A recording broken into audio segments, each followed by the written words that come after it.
நம்ம திருத்துறைப்பூண்டி சண்முகா டிம்பர்ல நிறைய வீடுகளுக்கு தாய்நிலை கதவு ஜன்னல் எல்லாத்தையுமே செஞ்சு கொடுத்துட்டு இருக்காங்க. இந்த தாய்நிலையோட சிறப்புகள் என்ன அப்படின்ட்டு கேட்டு தெரிஞ்சுக்கலாம் வாங்க. வணக்கம் மக்களே, இன்னைக்கு நம்ம பார்க்க போற விஷயம் என்னன்னா தாய்நிலை. தாய்நிலைங்கிறது வந்து பாத்தீங்கன்னா ஒரு பூஜை ரூமுக்கு இணையா கருதப்படுது. அந்த தாய்நிலையில சிறப்பம்சங்கள் என்னங்கிறத நான் சொல்றேன் பாத்துங்க. இந்த தாய்நிலையில முக்கியமான விஷயம் இந்த நாகப்பந்தம் சொல்லுவோம். இந்த நாகப்பந்தம்ங்கிறது வந்து பாத்தீங்கன்னா முதல்ல அறிமுகப்படுத்தப்பட்டது எப்பன்னு பாத்தீங்கன்னா நம்ம விஜயநகர பாமணி பேரரசு அவர் தான் வந்து அறிமுகப்படுத்தப்பட்டதா வரலாறுல சொல்லப்படுது. இது வந்து பாத்தீங்கன்னா அப்பையில இருந்து இன்னைக்கு வரைக்கும் இந்த நாகப்பந்தங்கிற ஒரு விஷயத்த நம்ம கடைபிடிச்சிட்டு வரோம். அப்புறம் அடுத்த ஒரு விஷயம் என்னன்னு பாத்தீங்கன்னா இதோட அளவுகள்.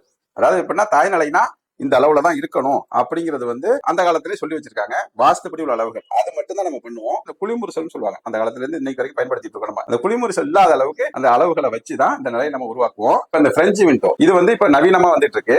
நவீனமா பண்ணி கொடுத்தாலும் இந்த பாரம்பரிய முறைப்படி வாஸ்து அளவுப்படி தான் பண்ணுவோம். அது மட்டும் இல்லாம நம்ம இப்ப தாய்நிலையில இந்த முத்து பவளம் வைக்கிறதுக்கு இருப்பு கதவுல மையப்பகுதியில வந்து பாத்தீங்கன்னா முத்து பவளம் வைக்கிறதுக்கான ஒரு அறை நம்மளே ரெடி பண்ணி கொடுத்துருக்கோம். நீங்க எப்ப உங்களோட பூஜை ரூமுக்கு சாம்பிராணி போடுறீங்களோ மறக்காம இந்த தாய்நிலைக்கும் சாம்பிராணி போடுறத பழக்கமா வச்சுங்க. தாய்நிலை இந்த செட்டப் இருக்கு பாருங்க, இது எல்லாமே வேற யாரும் வீடு இல்லைங்க, என்னோட வீடு தான்.